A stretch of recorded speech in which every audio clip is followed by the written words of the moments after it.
नमस्कार मित्रों। जय हो सालासर, हनुमान जी की जय हो। बागेश्वर धाम की तो चलिए दोस्तों, बहुत बहुत स्वागत है आपका हमारे यूट्यूब चैनल सच्चा रास्ता पर। तुम मकर राशि वालों दोस्तों कैसे हो? आप सभी, आशा करता हूं कि आप सभी बहुत अच्छे होंगे और अपना बहुत अच्छे से ख्याल रख रहे होंगे। दोस्तों, आपको मैं बता दूं कि आपके घर में ही कुछ ऐसी चीजें पड़ी हुई हैं जिसका संबंध आपके घर की मां लक्ष्मी से जुड़ा हुआ है। आपके घर की जो धन की देवी है लक्ष्मी, उससे आपके घर की वस्तुएं जुड़ी हुई हैं दोस्तों। और अगर आप अपने घर की कुछ चीजें अपने आस पड़ोसी को दे देते हैं, या फिर अपने रिश्तेदार को दे देते हैं, या फिर किसी भिखारी को दे देते हैं, किसी दोस्त को दे देते हैं, तो दोस्तों आपके घर की लक्ष्मी आपका घर छोड़कर जा सकती है दोस्तों। क्योंकि हमारे धर्म में यह आदत है कि हम अपने घर पर कोई भी मांगने वाला घर आ जाए तो हम उसे खाली हाथ नहीं जाने देते। कोई अगर हमसे धन मांगता है तो हम उसे 5 रुपए 10 रुपए दे देते हैं। अगर कोई पड़ोसी आ जाए, कोई जरूरत का सामान मांग ले, तो हम उसकी भी मदद कर देते हैं। आदान प्रदान करना हमारे धर्म में बहुत अच्छा दर्जा दिया गया है, बहुत धर्म का काम माना गया है दोस्तों। लेकिन आप नहीं जानते हैं कि हमारे घर में कुछ ऐसी चीजें हैं जो हमारे घर की लक्ष्मी को जकड़ रखी हैं दोस्तों। हमारे घर की लक्ष्मी को पकड़ डीडीएच रखी है। और अगर आप वह चीज किसी और को दे देते हैं तो आपके घर की लक्ष्मी आपसे नाराज होकर आपका घर छोड़ डीडीएच कर जा सकती है। इसलिए आपसे हाथ जोड़ ध्याक कर विनती है कि यह कुछ चीजें आप किसी को भी ना दें। जुलाई के महीने पहली चीज की ओर बढ़ते हैं दोस्तों। देखिए, पहली चीज है रोटी दोस्तों। दोस्तों, जी हां, आपको सुनकर थोड़ा अजीब लग रहा होगा, लेकिन हमारे धर्म में भी कहा जाता है कि अन्नदान महादान, यानी कि अगर हम अन्न का दान करते हैं, यानी किसी खाने की वस्तु का दान करते हैं, तो हमें बहुत पुण्य लगता है। हमारे धर्म में इस दान को बहुत अव्वल दर्जा दिया गया है, और अगर कोई अन्न का दान करता है तो उसे बहुत पुण्य मिलता है। लेकिन आपको मैं बता दूं कि आप अगर अपने घर की रोटी किसी और को देते हैं तो आपके घर की मान पूर्णा आपसे रूठ सकती है। आपके घर में एक समय ऐसा आएगा कि 2 वक्त की रोटी भी मैं आपको नसीब नहीं होगी। जी हां दोस्तों, ऐसा इसलिए कह रहे हैं क्योंकि कई लोगों को दोस्तों आदत होती है, कई घरों की स्त्रियों की भी आदत होती है कि कोई रोटी मांगने वाला घर पर आ जाता है तो उसे बासी रोटियां दे देते हैं, यानी कि ठंडी रोटी जिसे हम कहते हैं सुबह की शाम को, या फिर दोस्तों अगले दिन हम वह रोटी किसी दूसरे इंसान को, किसी भिखारी को या किसी जरूरतमंद को दे देते हैं, तो इससे हमें बहुत पाप लगता है। मां अन्नपूर्णा देवी कहती है कि अगर तुम्हें दान करनी है, कोई खाने की चीज तो ताजी करिए। जैसे कि आप जो खाते हैं वही चीज आपको दान करनी है। क्या आप बासी रोटी खाते हैं? बिल्कुल नहीं। तो फिर आप बासी रोटी का दान क्यों करते हैं? आप में से कई लोगों की आदत होती है कि अगर सुबह आपने बहुत सारी रोटियां बना ली, शाम को वह रोटियां पड़ी हुई है तो आप नहीं खाएंगे। आप में से कुछ लोग जरूरतमंद लोगों को दे देते हैं कि चलो वह खा लेगा, लेकिन आपको ऐसा नहीं करना है। हो सके तो वह रोटियां आप ही खाएं, लेकिन उन बासी रोटियों को किसी को भी न दें, वरना इससे दोस्तों पाप चढ़ जाता है।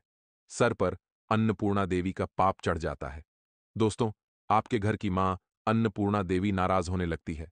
अगर दान करना है अन्न का, तो या तो आप सूखा दान कर दें, यानी कि जो चीज कभी बाहर से ही नहीं वह चीज दान कर दें, या फिर आप ताजी गरम गरम रोटियां बनाकर दान करिए।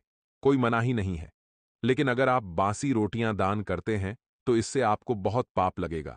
आपके घर की मां अन्नपूर्णा देवी आपसे नाराज हो जाएगी। और जब मां अन्नपूर्णा नाराज होती है दोस्तों, तो सब कुछ तहस नहस कर देती है। घर में रोटियां भी समय पर नहीं बनती हैं। फिर घर में अन्न खत्म होने लगता है। अन्न कैसे आता है? धन से आता है दोस्तों, और धन ही नहीं आने लगता है। फिर व्यापार में मंदी छाने लगती है। नौकरी से भी निकाला जाता है। फिर संपत्ति तक बिक जाती है। इसलिए ध्यान रखिएगा दोस्तों कि अगर कभी आप अन्न का दान करें तो अच्छा गरम गरम बनाकर करें। कभी भी बासी रोटी का दान न करें। अगर बासी रोटियां बच जाती है, आप खा नहीं सकते क्योंकि पास चुके, तो अब आप क्या करें? आपको इन बासी रोटी को गौशाला में जाकर दान कर देना चाहिए, या फिर किसी कुत्ते को दान कर देना चाहिए। आपको पुण्य लग जाएगा, लेकिन किसी इंसान को बासी रोटी का दान न करें। इस बात का विशेष रूप से ध्यान रखिएगा। अब अगली चीज की ओर मैं बढ़ता हूं दोस्तों। बिल्कुल ध्यान से सुनिएगा नहीं कि दोस्तों, अक्सर अगर हमारे घर में भी आलू, प्याज, टमाटर कभी सब्जी बनाते वक्त खत्म हो जाते हैं, तो हम इमरजेंसी में यानी कि अर्जेंट में अपने पड़ोसी के यहाँ चले जाते हैं और हम अपने पड़ोसी से मांग लेते हैं कि हमें थोड़े से आलू दे दीजिए या फिर प्याज दे दीजिए, धनिया दे दीजिए।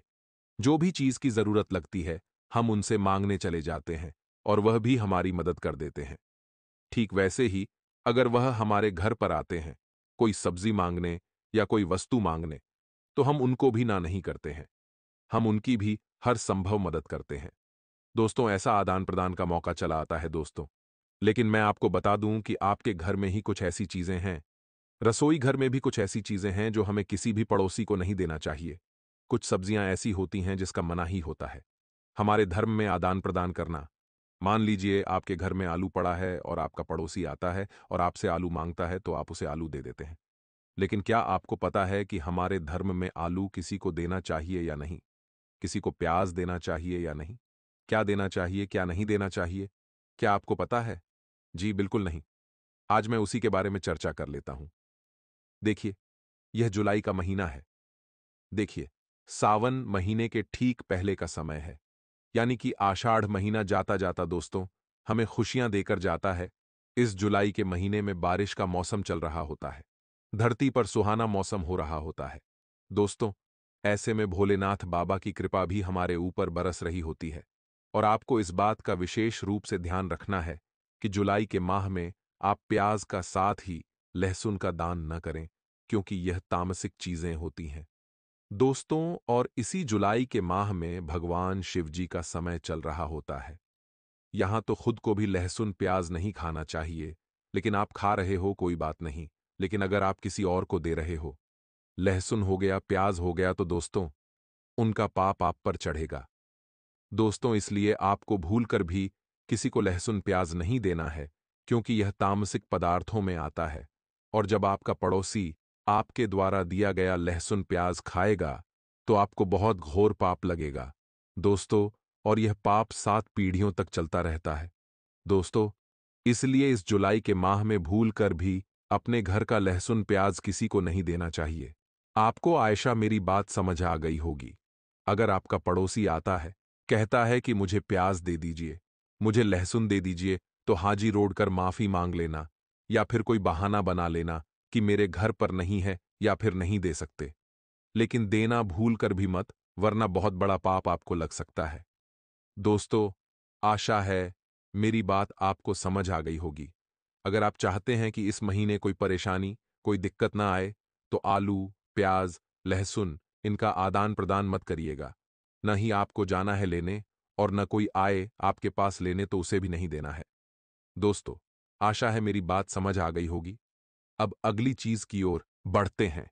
देखिए दोस्तों, कई लोगों की आदत होती है कि वह दूसरों से मांगकर चीजों का इस्तेमाल करते हैं। लेकिन हमारे शास्त्रों की माने तो यह आदत आपकी तरक्की में बाधक बन सकती है। यानी कि कुछ लोगों की आदत होती है जो हमेशा मांगते रहते हैं। मान लीजिए आपकी आदत है कि आपके आप पड़ोसी से कुछ न कुछ मांगते रहते हैं। कभी सब्जी मांग ले, कभी कोई शक्कर मांग ली, कभी नमक मांग लिया, कभी थोड़ा सा पैसा मांग लिया, कभी कोई वस्तु मांग ली। ऐसी आपकी आदत बन चुकी है, छोटी छोटी बात में पड़ोसी को तंग करना, बार बार कुछ भी। अगर घर में कमी हो जाए तो बाजार नहीं चाहते हो आप क्या करते हो? या पड़ोसी के पास से जाकर ले, या पड़ोसी के पास जाते हो, लालू दे दे, ला भिंडी दे दे, लाओ धनिया दे दो, लाओ नमक दे दो, लाओ शक्कर दे दो। कुछ ना कुछ आप मांगते रहते हो, लेकिन आपको ये गलतियां नहीं करनी है। देखिए दोस्तों, ये जो आदतें होती हैं ना, यही आदतें इंसान को लुभाती है। जो बात बात में मांगता रहता है दोस्तों, वह हमेशा मांगता ही रहता है दोस्तों। भगवान उसके घर में फिर कभी भी कृपा नहीं बरसाते।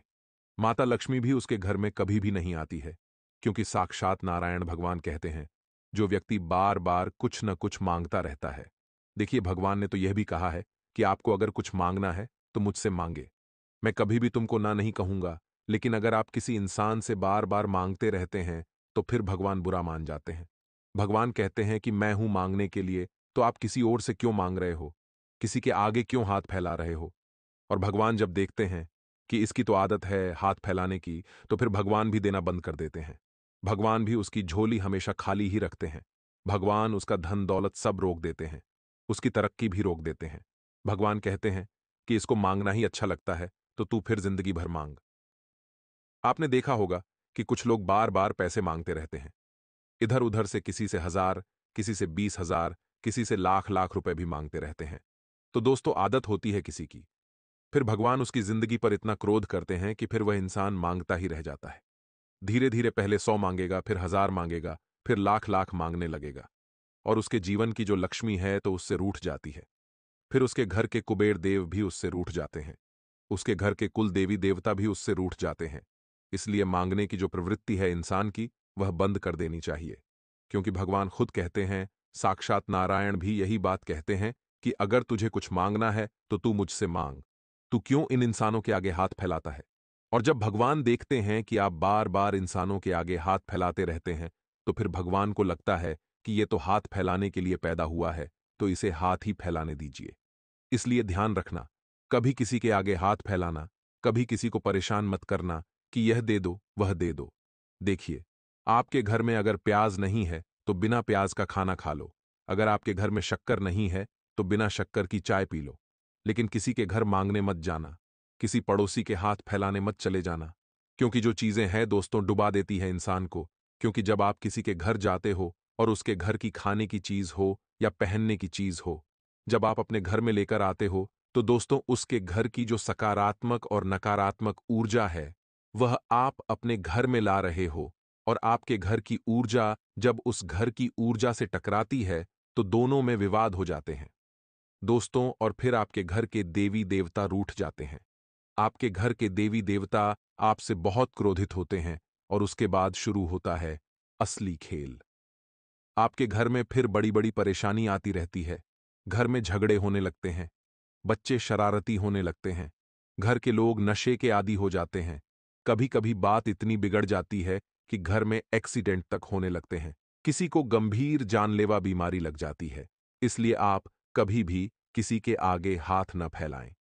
ध्यान रखना, हमारे धर्म में भले आदान प्रदान की, यानी कि लोगों की मदद करना सिखाया है, लेकिन कभी भी छोटी छोटी बातों में इधर उधर भटकना नहीं बताया है। दोस्तों, ध्यान रखना, मैं आपको विशेष रूप से बता दूंगा, लेकिन अभी फिलहाल बात करते हैं कि आपको अपने घर की कुछ कुछ चीजें नहीं देनी है। इस जुलाई के महीने में देखिए दोस्तों, आपको सबसे बड़ी जो चीज है वह किसी को नहीं देनी है। वह है रसोई घर की चीजें। चाहे कुछ भी हो, चाहे सब्जी हो, चाहे चाकू हो, चाहे बेलन हो, कुछ भी रसोई घर से जुड़ा हुआ, जो रसोई घर से संबंध रखता हो, वह चीज आपको किसी को भी नहीं देनी है। चाहे आपका पड़ोसी आ जाए, आपका दोस्त आ जाए, कोई भी क्यों ना हो, रसोई घर से जुड़ी हुई कोई भी चीज आपको ना ही अपने पड़ोसी को देनी है और किसी को नहीं देनी है। ऐसा क्यों? आइए जान लेते हैं। देखिए, घर की रसोई में जो चीजें रखी होती हैं, वह सीधे हमारे भाग्य से जुड़ी होती हैं। ऐसे में रसोई घर में रखी कुछ खास चीजों को दूसरों को देने से बचना चाहिए। और दोस्तों, जैसे कि तवा हो गया, चिमटा हो गया, बेलन हो गया, कुछ सब्जियां हो गईं। दोस्तों, इन चीजों को दूसरे को नहीं देना चाहिए, क्योंकि मां अन्नपूर्णा नाराज हो जाती है। मां लक्ष्मी भी घर से चली जाती है। कोशिश करें कि जो रोटी बनाने वाली चीजें हैं, वो भी किसी को ना दें। और दोस्तों, एक बात ठान ले कि आज से मैं अपने घर की जो रसोई की चीजें हैं, किसी को भी नहीं दूंगा। चाहे कोई कितना सगा पड़ोसी भी क्यों ना हो, किसी को भी नहीं दूंगा। ऐसा इसलिए कह रहा हूं, क्योंकि रसोई घर में मां अन्नपूर्णा का वास होता है। और रसोई घर के कण कण में मां अन्नपूर्णा का वास होता ही है। चाहे रसोई घर की धूल ही क्यों ना हो, रसोई घर की मिट्टी ही क्यों ना हो, उसमें भी मां अन्नपूर्णा का वास होता है। यहां तक कि दोस्तों, जो छोटी सी चम्मच होती है, उसमें भी मां अन्नपूर्णा का वास होता है। इसलिए कोशिश करें कि आप अपने घर की चीजें जो रसोई घर में इस्तेमाल होती हैं, वह किसी को भी ना दें। दोस्तों, हाथ जोड़कर माफी मांग लेना, लेकिन अब मत देना। अगली चीज की ओर बढ़ते हैं। दोस्त, तो देखिए, पत्नी द्वारा बचाया हुआ धन। कई लोगों की आदत होती है दोस्तों कि कोई पैसा मांगने आता है। मान लो आपको किसी को पैसा देना है, आप में कोई पैसा मांगता है, आपको किसी को कार्ड देना है। दोस्तों, तो आपके पास अगर पैसा नहीं होता, तो आप अपनी पत्नी से मांग लेते हैं और आप अपनी पत्नी द्वारा बचाया हुआ धन उस कर्जदार को दे देते हैं। लेकिन ऐसा नहीं करना चाहिए। जीवन में आने वाली कई मुसीबतों से निपटने के लिए पत्नी द्वारा बचाया हुआ धन ही काम आता है। इसलिए इसे किसी को नहीं देना चाहिए, क्योंकि ऐसा करने से मां लक्ष्मी रूठ जाती हैं। दोस्तों, पत्नी के द्वारा बचाया हुआ धन दोस्तों धन नहीं, साक्षात लक्ष्मी होता है, क्योंकि पत्नी एक लक्ष्मी का रूप होती है और आप अगर उस लक्ष्मी का धन लेकर किसी और को देते हैं तो दोस्तों आप अपने घर की लक्ष्मी ही किसी और को दे रहे हो। इसलिए आपने पत्नी द्वारा बचाया हुआ धन किसी को भी ना दें। अगर आपको घर में कोई वस्तु लानी हो तो आप उस धन से ला सकते हैं। आपकी पत्नी की स्वेच्छा से जो काम हो रहा हो वह करिए, लेकिन कभी भी पत्नी द्वारा बचाया हुआ धन किसी को देना मत। इस बात का ध्यान रखना अगली चीज है। दोस्तों, आभूषण, कई लोगों की आदत होती है दोस्तों कि वह दूसरे लोगों को अपने आभूषण दे देते हैं या फिर दूसरों के आभूषण लेकर पहन लेते हैं। दोस्तों, जैसे कि कुछ लोग सोने की चीजें भी दे देते हैं। मान लो आपकी बहन है या फिर आपकी दूर की कोई बहन है, उसने आपसे कहा कि तेरा वह हार, तेरा वह हार मुझे बहुत अच्छा लगा, मेरे घर में शादी है, मुझे पहनने के लिए दे दे, तो आप क्या करोगे? हाँ, ले लेना और आप उसे दे दोगे, क्योंकि आपका भरोसा है उस पर। लेकिन ऐसा नहीं करना चाहिए। शास्त्रों में अनुसार दोस्तों, किसी को भी अपनी पत्नी के, बहन के या फिर मां के आभूषण किसी को नहीं देना चाहिए। ऐसा करने से सुख, समृद्धि, ऐश्वर्य दोस्तों आभूषण के साथ चला जाता है और भाग्य पर भी बुरा असर पड़ता है। दोस्तों, भाग्य बहुत ज्यादा बदतर बन जाता है, इसलिए कभी भी अपने घर के आभूषण किसी को भी ना दें। आभूषण में दोस्तों सोने की चीजें हो या फिर चांदी की चीजें, या फिर दोस्तों जो इमिटेशन के, यानी कि जो आभूषण सोने चांदी के न भी हो तो भी किसी को ना दे। आजकल दोस्तों फैंसी चीजें पहनने का भी बहुत चलन है, तो जरूरी नहीं कि वो सस्ते आते हैं तो आप किसी को भी दे दें। बिल्कुल नहीं। मान लो सोना हो या चांदी हो, अगर सोना चांदी नहीं भी हो तो भी आभूषण आभूषण ही रहता है। कान में पहनने का झुमका झुमका ही रहेगा, गले में पहनने का हार हार ही रहेगा, चूड़ियां चूड़ियां ही रहेंगी, चाहे सोने की हो, चांदी की हो या लोहे की हो या स्टील की हो। आभूषण आभूषण ही कहलाता है। और दोस्तों, इन आभूषणों पर मां लक्ष्मी का वास होता है, धन के देवता का वास होता है। और अगर आप अपने घर के आभूषण किसी और को देते हैं तो फिर दोस्तों आपके घर में कभी भी आपका जो भाग्य है कभी भी उदय नहीं होगा। किस्मत हमेशा आपसे नाराज रहेगी, आपका भाग्य हमेशा उस पर बुरा असर पड़ेगा ही पड़ेगा। इसलिए कोशिश करें कि आप अपने आभूषण किसी को भी न दें।